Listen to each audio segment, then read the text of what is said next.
Okay, so yeah, our tech person of the week this week is Megan Smith. So she was the third CTO of the United States, and she was also the assistant to the president under Barack Obama. And she was actually the first female to hold that position. She was also a previous vice president at Google, and she's the former CEO of Planet Out. And then additionally, she was one of the co-founders of the Malala Fund, and currently she serves as the CEO and founder of Shift 7. That's really cool. Thank you, Gigi. All right, next up, the special guest of this evening, Pariss Chandler. So Pariss, today at Northeastern, we're having Northeastern, instead of giving us a spring break, they gave us a care day. So today is literally the perfect day to have this event. So everyone, Pariss is going to talk us through her journey through tech and what's that been like. So you can take it away. Are you gonna need to share your screen? No, no, I don't think so. All right, cool. We can just have a chat. Cool. How long do I have to talk? You have as long as you want. Okay. I don't want to talk everyone's ear off. If you have any questions, you can jump in. So hi, my name's Pariss Chandler. I'm really excited to be talking to you all today. So I got into tech 3 years ago now. Before getting into tech, I went from moving to New York after high school to learn film and screen studies at Pace University, to then deciding I want to become an actress. So I moved to LA and tried to become famous, which clearly did not work. And then I moved back to Boston and I tried to become a makeup artist because I figured makeup artists have to be on set, of movies. And I thought that would be a good way to network. But when I went to school for makeup, I actually discovered that I hate doing makeup. So at least in school learning makeup, I also learned how to do waxing, so waxing body hair. And so I got a job doing that full time for 3 years, and I actually really enjoyed it. I enjoyed waxing hair. I was really good at it too, and I got to work with some really cool clients, lots of celebrities too, so that was really interesting. During that time, I was working on Beacon Hill, and we were right next to the hospital. I think it's Mass General Hospital. I'm not sure. I forget now. But we had just tons and tons of clients, and I had a lot of programmers coming in. Lots of women were coming in and letting me know that they're programmers. They were telling me I should learn to code. And, I was like, oh, that's for smart people. Like, I don't think I fit the script or anything. And they're like, no, you should do it, really. And so I just kept hearing that. And then I found out that my little brother was learning to code at school as part of his curriculum. And he was really young at the time. I think he was like 8 years old. And they were like teaching him not coding, like I'm sure like what you're learning, but the child version of coding. And I thought that was really cool. And so I asked his principal why they were teaching such, kids at a young age to code. And this is also while Barack Obama was president, and he was really pushing like kids to get into STEM and STEAM. And he told me, if you don't have some sort of technological background, you're probably going to get left behind because people really are being replaced by machines. And when I thought about that, I realized that I was actually being affected too, because I was a waxer and there was such a thing as laser hair removal. And once you get laser hair removal, your hair is gone permanently, which means you don't have to get wax anymore, which means it's going to hurt my clientele, which means at the end of the day, it's going to hurt me financially. So I was like, okay, like, I guess I'm going to like learn how to get into this industry somehow. And so I found out about a boot camp based in Boston called Resilient Coders, where they pay and teach people of color to code. And so I got into the program. So I quit my full-time job as a waxer, dedicated like 24 hours a day for months just to learning to code with Resilient Coders. So they taught me HTML, CSS, and JavaScript. I really struggled with JavaScript, by the way. But at the end of the day, I ended up graduating the program, and you network after that program. You get to meet, their network. And I ended up meeting people who ran an internship at this advertising agency called Hill Holiday. I tried to get into Hill Holiday years prior to learning to code. I really loved like just the whole agency life. Like I wanted to do marketing and stuff. I tried to get in, I didn't. Then I tried again with this coding background. They're like, yes, we want you. And I got into the program and I was like, ooh, like, okay, cool. So that's a way that coding actually benefited me, because they didn't really have, not just they didn't have a lot of people of color, they didn't have a lot of women. I don't think they actually didn't have any women in their technical department. So I was the first one who applied. So I was like, cool. I was really excited. So I went through their program, and after that program, I ended up getting a job as a software engineer at this company called Folane, which does clean beauty stuff. And it was really cool because I came from an esthetician background, because I did makeup and learned about skin and waxing. So after Folane, I got tons of other jobs. And a pattern that I realized was like, ever since leaving Resilient Coders, ever since leaving, waxing and having jobs like being a hostess and things like that, from then on, I was always the only Black person, not just in the like engineering department, but within the entire company. I did not work with anyone who looked like me. And that was really different for me. It was a culture shock. And it was hard for me to, I guess I didn't know how to act. I didn't know how to talk. I felt like I was really changing myself to like really assimilate to this new culture that I'm in and make sure that people feel comfortable around me. And that also felt like a full-time job within itself. I'm working 9 to 5, but I'm also like trying to like, I don't know, come off as someone that I'm not, but I don't want to like make anyone feel uncomfortable. So I eventually got onto Twitter at the end of 2018 to talk about my journey finding a new role in tech, because I had been laid off from Folane, because at that time they were a really small startup, and you know how startups go, like things are really unpredictable. So a lot of people got laid off, and I was one of them. And so I got onto Twitter. I figured, maybe I could network on there or something. And I discovered that there was this really small community of Black technologists on there. And I was shocked. I was like, oh, wow. So there are Black people in tech. I just had to get on Twitter to see it. And so I wanted to see how many more of us were out there. And so I posted a tweet asking, what does Black Twitter in tech look like? And I didn't have a following or anything. I didn't really expect anything to happen. But you know how Twitter is also unpredictable. That tweet ended up taking off. And it went semi-viral. It didn't go as viral as like the tweets with millions of likes, but it got tons of traction. And Black technologists from all around the world, they posted themselves into that tweet, and it created a really long thread of their pictures, and they captioned what they do in the industry. And overnight, literally within hours, like it just formed this movement, community, and hashtag called Black Tech Twitter, which is now an official hashtag on Instagram, LinkedIn, and Twitter. And people use it to like find the community or put out opportunities to the community. But what happened from that tweet was it got not just attention from these technologists, it got attention from industry leaders, it got attention from the media, but most importantly, it got attention from companies. So companies started DMing me really informally on Twitter. They're like, hey, we didn't know there were so many Black people in tech. We don't have any Black people in our office. We want to really diversify and do better and this and that. And they asked if I would recruit candidates from this new formed community into their companies. And so at that time, I was then starting a new job as a software engineer. And I figured, this is something I could do on the side, I guess, because so many people are asking me to do it. And so I did it for free. I had the community, so I just started asking people and looking out for posts about, job seekers. I was like, hey, I'm working with this company. Do you want to talk to them? So really informally, I was helping people kind of get recruited into these companies. And it worked that way for a long time. I was like doing it on the side while having my job. But months and months later down the line, a few of the people that I recruited into the companies I was working with, they came back to me and they let me know that they left those companies. And so when I asked them why, they let me know that those companies weren't inclusive. It was really clear that they were just diversity hires. Like they were just there to really check a box. They didn't actually have opportunities to grow and thrive in those companies. And they weren't being given meaningful or challenging work. So they weren't actually learning anything. And so I felt horrible because that's my community. And I kind of just sent them into these danger zones. Like I didn't vet these companies. I didn't ask them about their intentions. I just said yes to recruit them.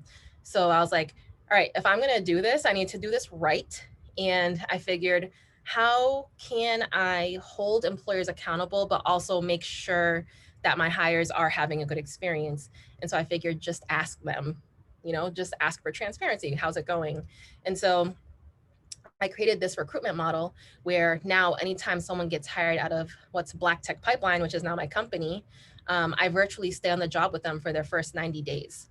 And so bi-weekly, I'll check in on them to see how they're, how they're doing. Do they have the tools and resources that they need? The hires, they'll give me really transparent feedback on how it's been going. And then I take that feedback and I relay it to their managers. It could be a DEI officer, a people ops person. We go through and talk about the feedback, whether it was positive or negative. If it was negative, I help the employers navigate ways to take those actionable steps forward to make improvement, not just for the experience of that hire, but for the overall company, because I want to make sure I'm working with companies who are being actionable and not performative. And we also talk about how we're going to set up that hire for success based on their goals and their needs. So if, the hire's like, I eventually want to be a senior engineer, I want to be a principal engineer, I want to be in leadership or on the board, we create that pathway for them. So that's very clear and strategic, and they're not just kind of wondering what's going to happen here. So that's like our recruitment service that we have. And then we also have a job board. I feel like I'm actually like giving you guys the pitch that I give to prospective clients, but this is just what it is. We have a job board too, if you guys want to check it out as well. The job board is, we build out landing pages for every company on the job board. And on their landing pages, we actually talk about, the company, who they are, what the problems they're solving, what they're doing. We talk about their company values. We talk about why diversity, equity, and inclusion is important to them, what they're doing around it, what are their practices and policies around DE&I. We cover, what does leadership do about DE&I? How does leadership create a safe space for employees?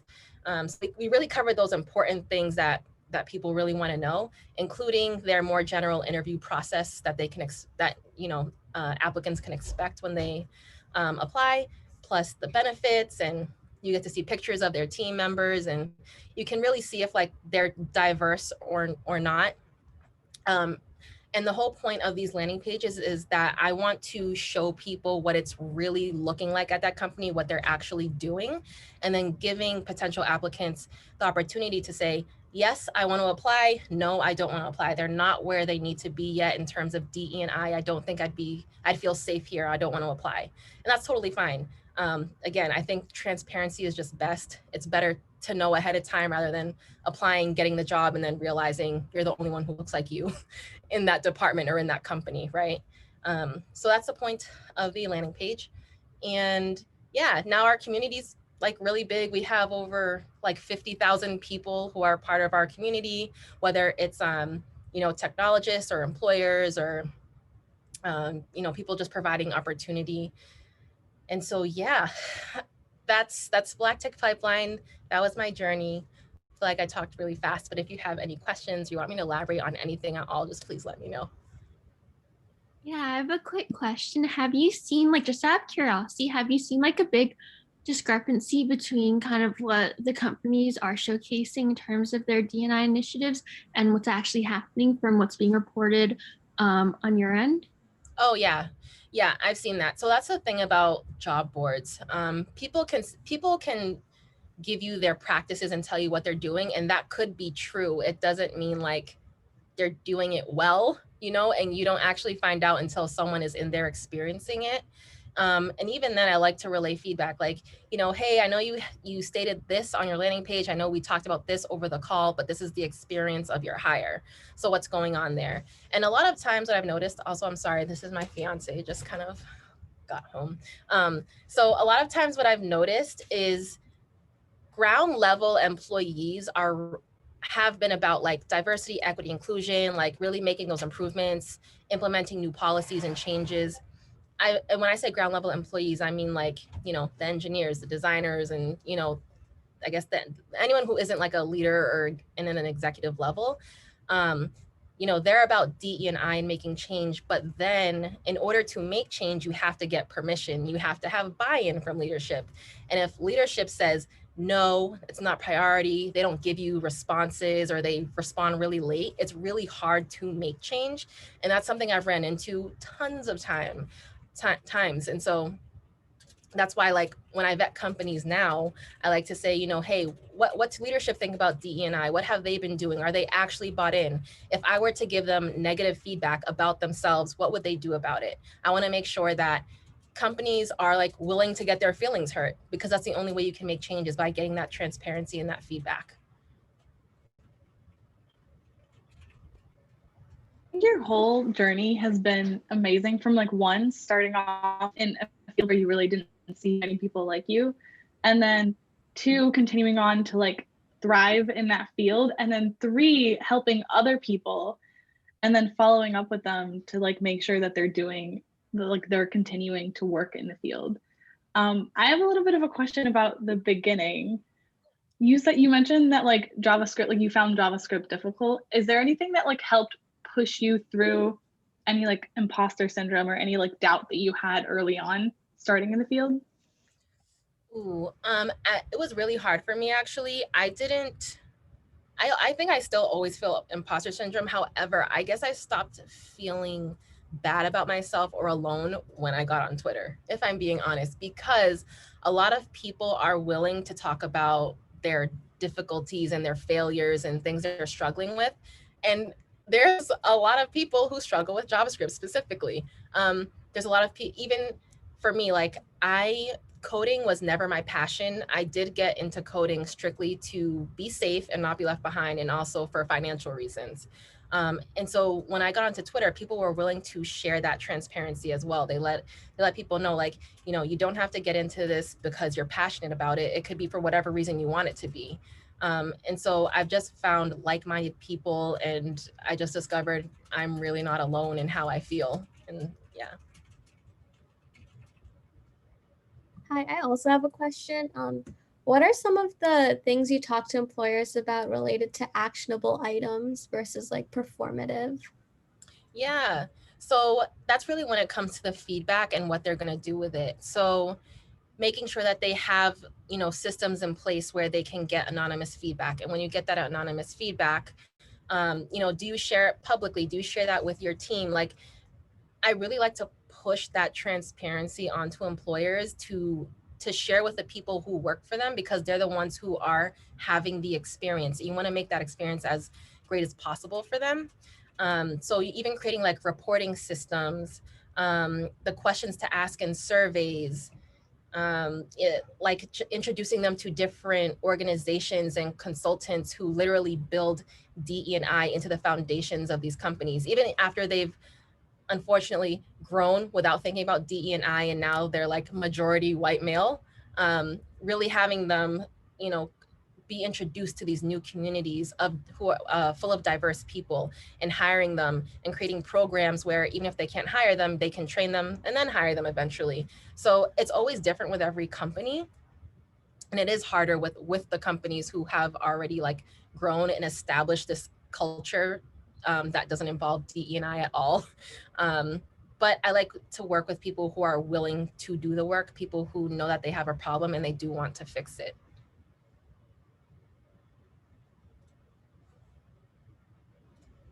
There's a question in the chat. Are there any red flags that you'd recommend keeping an eye out for during interviews? I want to say when people talk, I think culture fit. I think it's hard.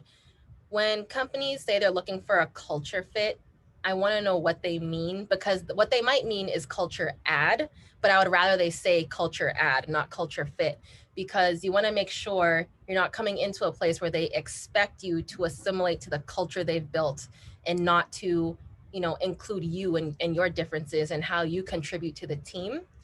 So really looking out for that. And then I think aside from that, there's also other things like whatever is most important to you and how you work.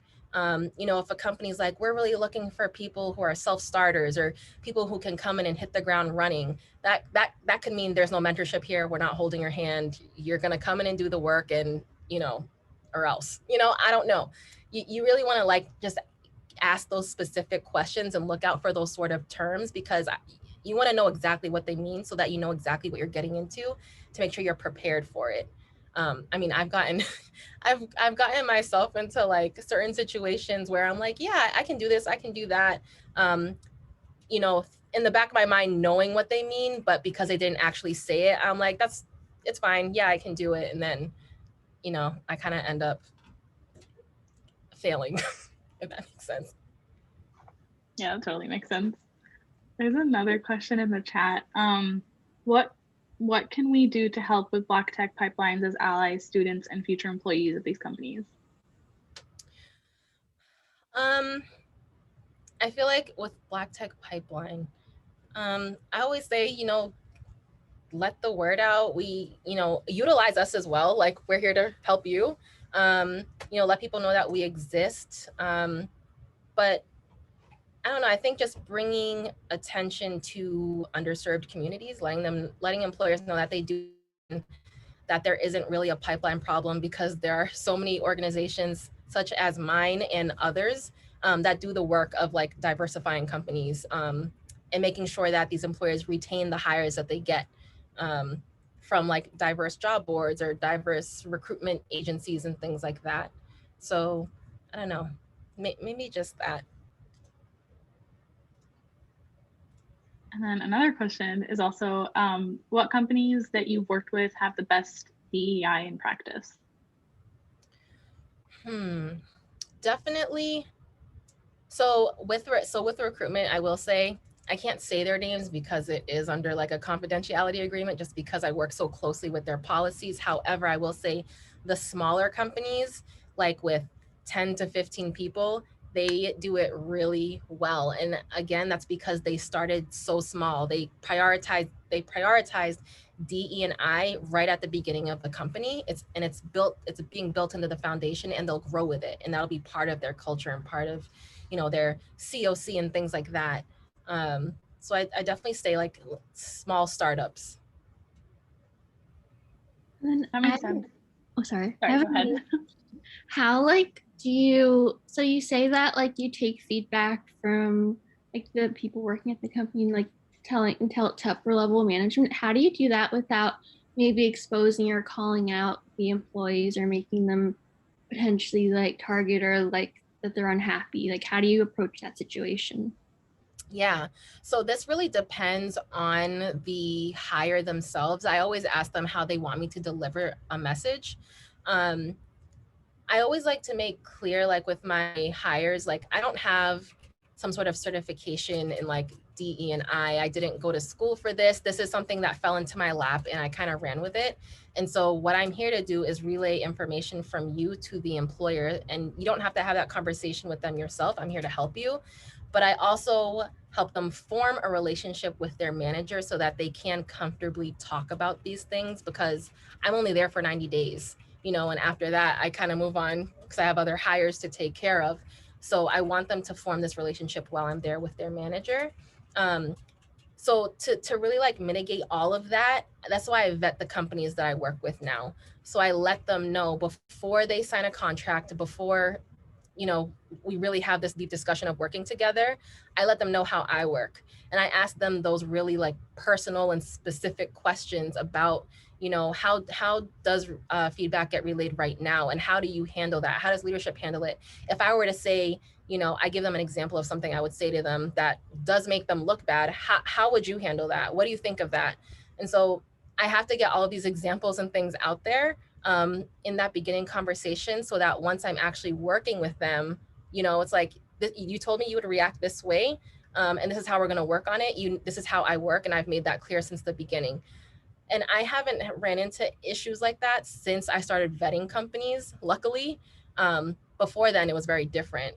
But now this is why when I vet companies, I really vet them. And it's an uncomfortable conversation, but I like to see how people can handle uncomfortable topics, right? Because DE&I is not comfortable at all. So, yeah.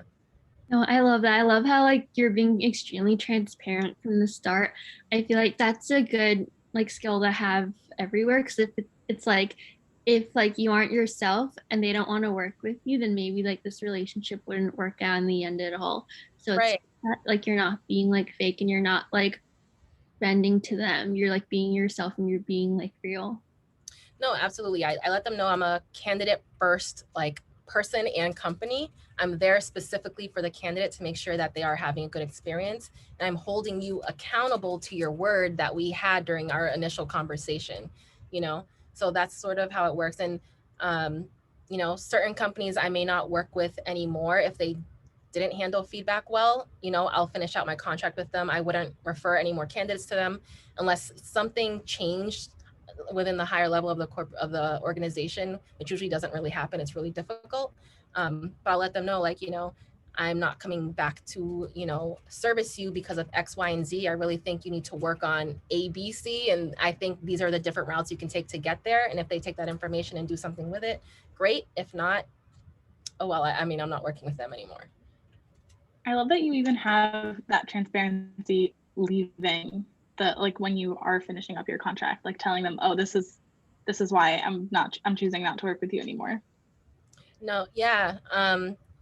I think I got to a point because of my experience, my personal experiences, and then hearing experiences from those on Twitter, knowing how much like harm that people go through in the workspace, it does make me really angry.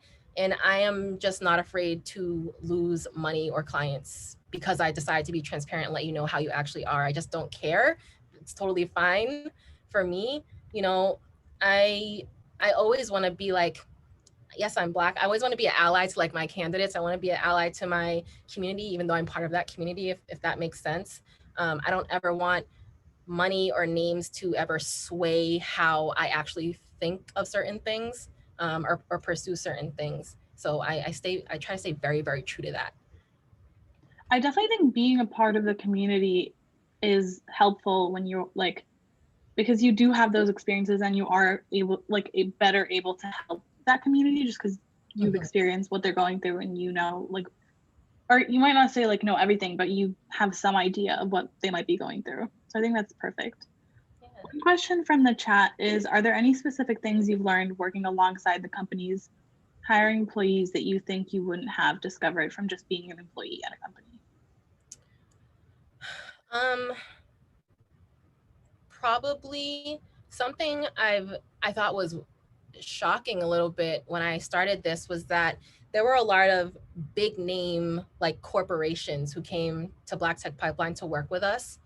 And when they found out that my recruitment service had that check-in and consultation part to it, where I do that 90 days of like, checking on the hire or relaying that feedback, they decided not to work with me. And they let me know that it was because I guess there's like a lot of PR around those companies. They don't want anything to get out, or they don't want their name to be put out there in case something goes wrong. Which is fine, because that lets me know that, you are not where you need to be, and you probably won't ever be, because it's just so big, I don't know. I guess that was a little shocking, but I think, yeah. It's really interesting to hear that some big companies are afraid of it, because they're afraid of what's going to be uncovered, so they just don't work with you. That's kind of terrible to hear. Yeah, I've even had them ask me on the call if I would be willing to take more pay and not do the check-in and consultation service, but still recruit for them. And I was like, no, like this is a mandatory part of the service, and they won't work with me. And I still run into that today. Like anytime I see that a big company has booked a call with me, I already know how it's gonna go. It's just like, whatever, like it is what it is. It doesn't work like that. Like you want to, like you're reaching out, like they're reaching out to you because like they want to, like, well, they should want to grow, and they should want to like take feedback and like improvement. It's kind of frustrating that like they don't want that as much as like they say they might, like on the websites and all of that stuff. Yeah, it is. It's unfortunate. I mean, we have a long way to go, like even Black Tech Pipeline has been successful from last year to now. And sometimes I'm like, is it because of George Floyd? Like people feel guilty, or they feel like they have to rush and do something now. I don't know. I'll see as time continues on, but we do have a long way to go, and things still need to change. Mindsets still need to change. Mm-hmm. I do feel like I feel like in the past year, like even more hate has been like coming out, and hopefully like the world tries to change because of it. Because first it was like the Black Lives Matter movement, how it's like the Stop the Asian Hate movement. I feel like we're just going through like all the different types of people. It's like, I don't know. Yeah. No, yeah, it's true. I think last year, there have been tons of times of protests and movements and stuff. Last year just felt different. Um, and it got people moving more quickly. But again, we've kind of been here before, and I don't know how long it's going to last. But it is like, I don't know, right now is a little scary. It's a little unfortunate. It's hurting. I know with like Black Lives Matter, and then we have Stop Asian Hate, like, and there's just so much, I don't know how to say, like yuckiness in the world, I guess. And it sucks, but I feel like if you're vocal and you don't, you know, don't pit yourselves against one another. Like the whole point is like you want to unite, but you also have to have transparent conversations with one another, you know, on why you feel the way you feel, on why they feel the way they feel.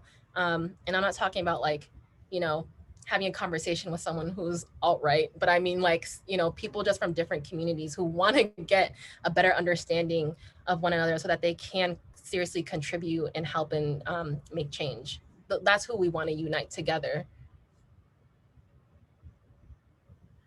With the companies you are working with or have worked with in the past, have you noticed any of them doing performative activism in the past year? Or are there any companies, or like if there are companies that you don't work with, is there a way for you to tell whether it is performative or they do actually care about the movement? I haven't worked.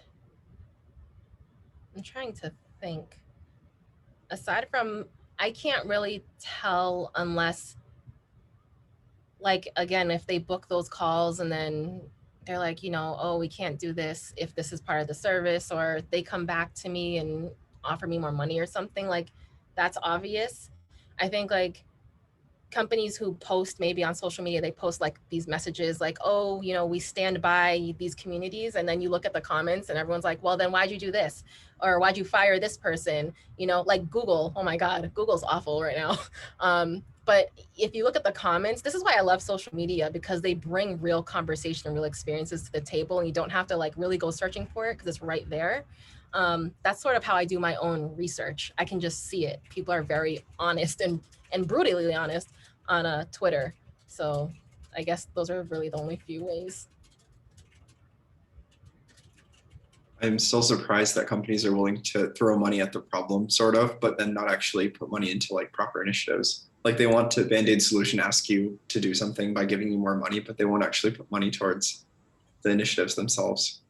Yeah, it's really just to check a box because they know that their own employees know that they're performative, and they know that they have an issue. So they feel like if they can gain numbers in terms of, you know, employees who look differently, then it's like, oh, see, we did it. Now you can't complain. But it's like, no, because now you not only are you hiring people for performative action, but you're also, you know, you're not willing to make the workplace actually inclusive for them. You're not making them feel welcome. You're not giving them actual opportunity to grow. And you're not retaining them at the end of the day. They don't stay long.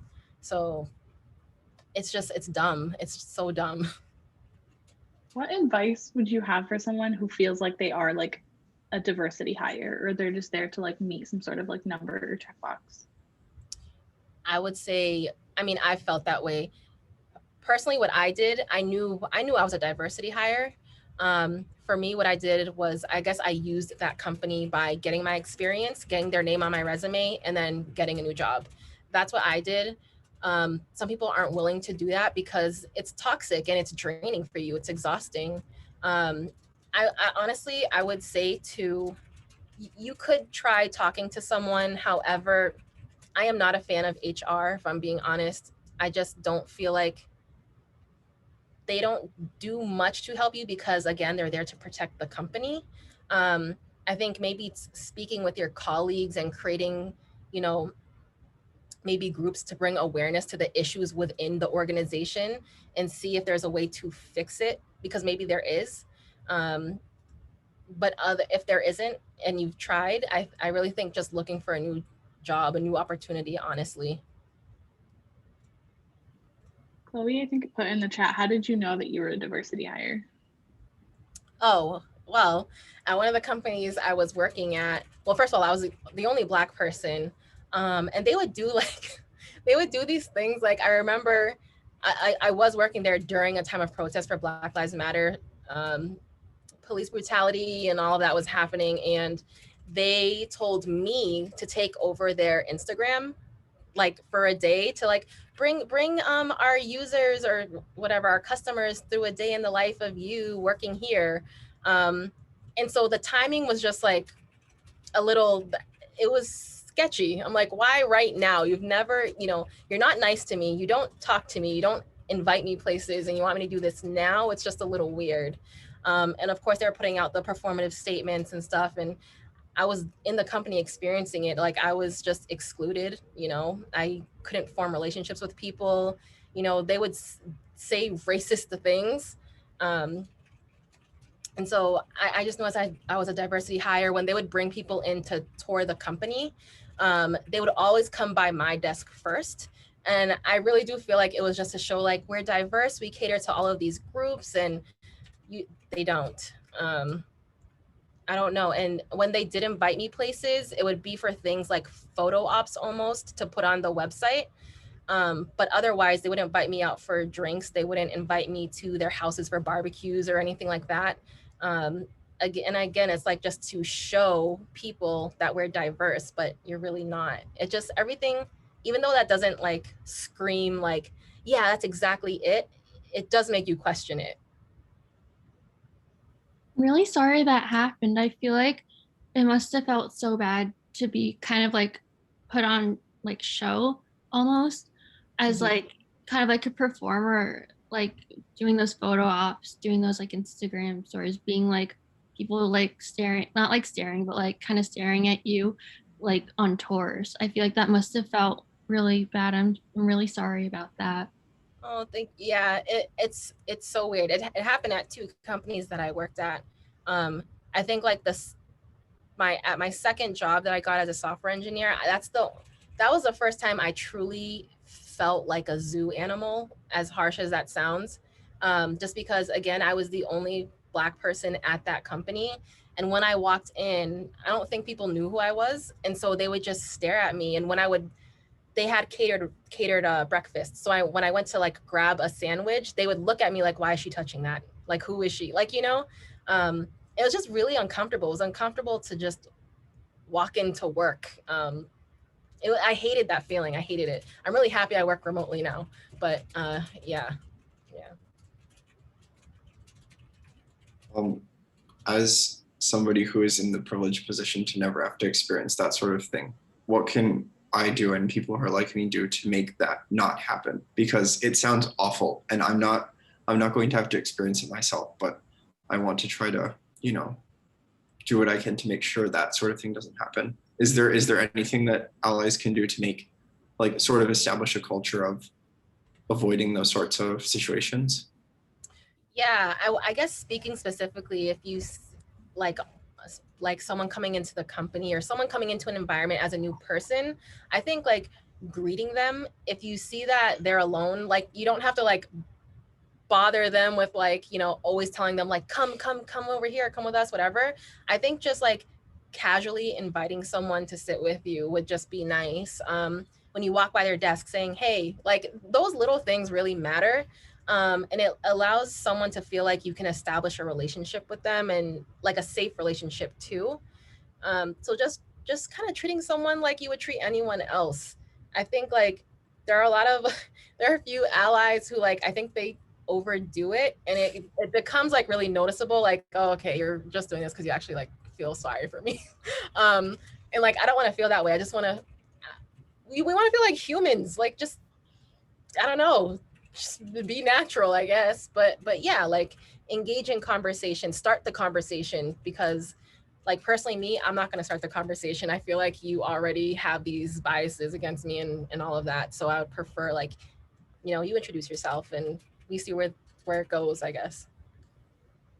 That's great to know. Like kind of striking a balance between being actively inclusive without like picking people out and doing anything that's like too targeted. That's cool. And there's another question in the chat. What advice do you have for being an advocate and sharing your views on social media and being like employed at like a company? Ooh, okay, so I don't know if I can give the proper advice. Me, I am definitely one of those people who I'm just gonna say what I want and it just is what it is. Um, I don't know. I just feel like I feel like I almost have the right to do it because I'm the one having like these horrible experiences at your company. And if I'm maybe I'm not directly saying the name of the company, but if I'm talking about my experiences there and it comes off as me being angry or aggressive, it's because I am. And I'm allowed to be. And if you have an issue with that, then we can book a meeting and I can let you know all about yourself and we can try to take it from there. But I don't know. I feel like I can't answer that question just because we all might be a little different. For me, like I said, I love to be straightforward and transparent. And I feel like nowadays it's so hard to like say your opinions because like anyone can track you anywhere. Like if you say something on Twitter, they can find you on LinkedIn and find out where you work. Oh, and then they can see your manager and your other coworkers, and then they can find you on Facebook and find like your mom and dad. It's just like crazy how connected and how connected things are nowadays and like how traceable everything is. Oh no, I hear you. I know some people who actually they have two accounts, so one personal and then one for professional reasons, and they use their personal to like vent and everything, and then their professional, I mean, they don't do any of that. They kind of just keep it professional. So you could do that as well if you want. Yeah, I like considered it, but I also don't want to sound like a crazy conspiracist with like my friends and family. So I don't know. Yeah, I don't know. It's whatever you're comfortable with, honestly, Yeah. Has it ever been the case that someone has, like an employer has turned someone down because of their social media activity? I know they might not like say it like flat out be like, okay, we can't take you on because you said this on your Twitter. But is that like some suspicion that you had, or it's like did something kind of point to that? Absolutely. I know that happens. I know 100% that happens even if no one says it. I actually had someone who she's pretty big on tech Twitter.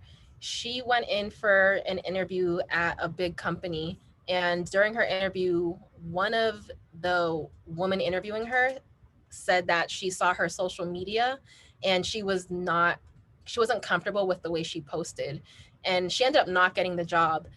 Now, they didn't say you didn't get the job because we saw your social media, but she didn't get the job, and that was stated in the interview. So that I think that's why she didn't get it. It could have been other reasons. I don't know. But I mean, if people can turn you down based on how you look, they can absolutely turn you down because of what you post online. I know at our last meeting, we talked about different ways that we can take out, or like employers can take out bias out of the interviewing process. One of the examples that was brought up was phone screens, because you can't really tell what someone looks like, or like there are any like markers that you could identify to like insert bias into it. Are there any other methods that you think employers should take on to avoid having that bias as well? I think like there's a lot of people doing anonymous resumes now, which then leads to like I guess that anonymous phone screen. So not being able to say see the name or like their LinkedIn or any of their social media, but simply just reading their experience and educational history. And yeah, then there's an anonymous phone screen. I like you can take steps. I think like you can take bias out of the interview process, but you can't take bias out of the person. Like that's work, right? Like that's something you have to learn. That's a whole practice. So that doesn't mean that you're totally going to avoid it in the interview process. I honestly think it's impossible unless you literally don't like engage with a human face to face until that you get an offer, I guess. But even then, even if you get the offer, you actually then have to meet your team, right? And there can still be bias there. Like you could still experience it even if you got the job. It's really like humans and like how they work on themselves and yeah. That's tough to do, but hopefully we'll get there. It is. I feel like I sound super cynical. I don't know. That's just how I kind of view things. I think there are a lot of good people in the world, but I think humans in general, regardless of what you look like or who you are, we all have a lot of work to do. We're not perfect, and it does take time. And so we're all on our own separate journeys. And so wherever you are in your journey, I don't know, but you might meet someone in their journey who's trying to understand, you know, how Black people deal with racism, and you're actually the interviewer and you're not understanding why they're asking these questions about inclusivity and things like that. Like, you know, like we don't know.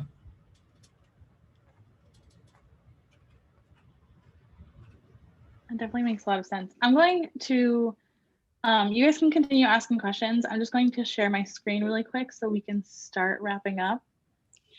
Yeah. So since like we're wrapping up, I have one quick question, like one kind of closing question if like no one has any other ones, but if you do, like put them in the chat. Like what's one piece of advice you could like leave us with just to like wrap up this meeting, and like for like since like a lot of us are going on co-op soon, a lot of us are interviewing right now, some of us are even on co-op. Yeah, what's one piece of advice you would have for us? I think you should really prioritize. Remember that you are a human who needs to have certain experiences. So when you are going to co-ops, when you're going for a job, like you're allowed to make sure that this is what you want and this is the way it's gonna work. You know, you're allowed to be picky. You know, prioritize yourself and your needs and your wants and your hopes and your dreams. When you're interviewing at companies, they're interviewing you and you're interviewing them. Just remember that. And also, this is like a random piece of advice. If you're going in to become like a software engineer, for your interviews, make sure that you always ask if they have any prep material for you for like whiteboarding or whatever they're going to do for you. You can ask them, you know, is there something I should be working on, you know, to get ready for the whiteboarding session? Is there any prep material that I can look at? You want to be as prepared as possible, and there's nothing wrong with asking how you should prepare and what you should be looking at. That's something that really helped me throughout my journey. So I just thought I'd share that little random piece of advice. That's a really good piece of advice. I didn't even realize that that's a question that you could ask. So thank you for sharing that. Definitely.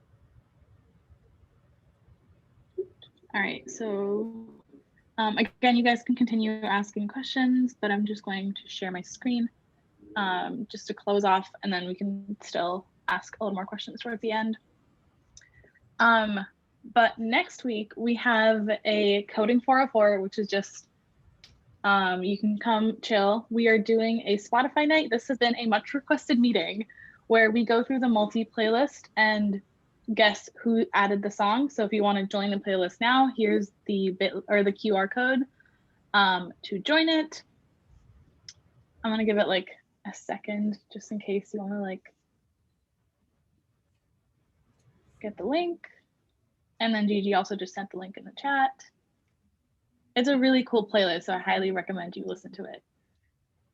And then we'd love to hear your feedback. So if you have any feedback for this meeting, how you think it went, any other ways that we can improve, please either use the QR code or the bit.ly link to give us that feedback. And you can still ask questions in the chat if anyone has any more questions. We can continue the conversation.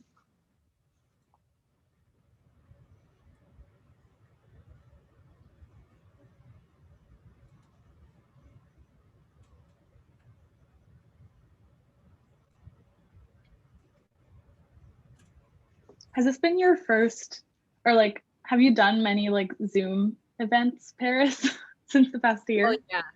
Oh yeah, I have, and I've done a few for different universities as well.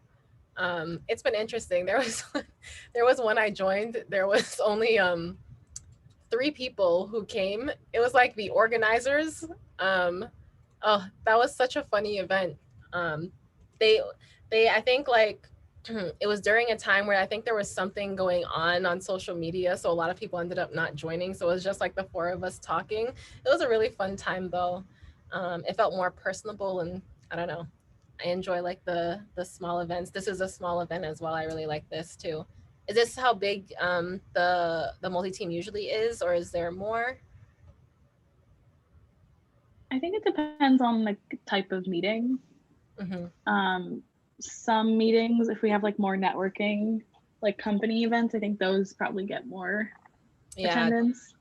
So I think it really just depends on like the kind of meeting.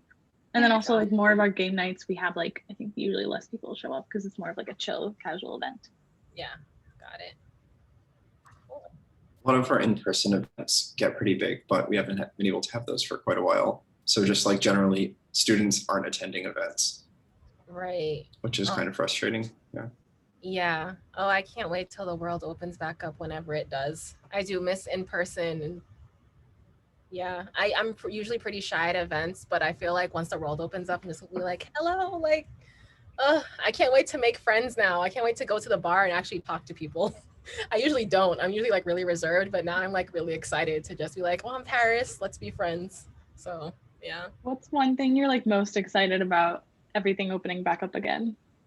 Probably traveling and going to the bar.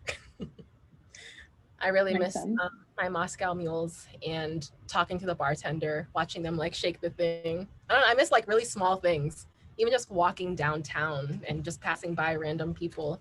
I miss all of that human interaction. That makes sense. A lot of people I've been talking to really missed outdoor dining, so they're excited that that's coming back. Yeah, that was nice. All right, does anyone have any more questions? Any that you've been holding on to this whole time? Feel free to drop them in the chat or just unmute yourself. We have a very valuable resource here, so ask away.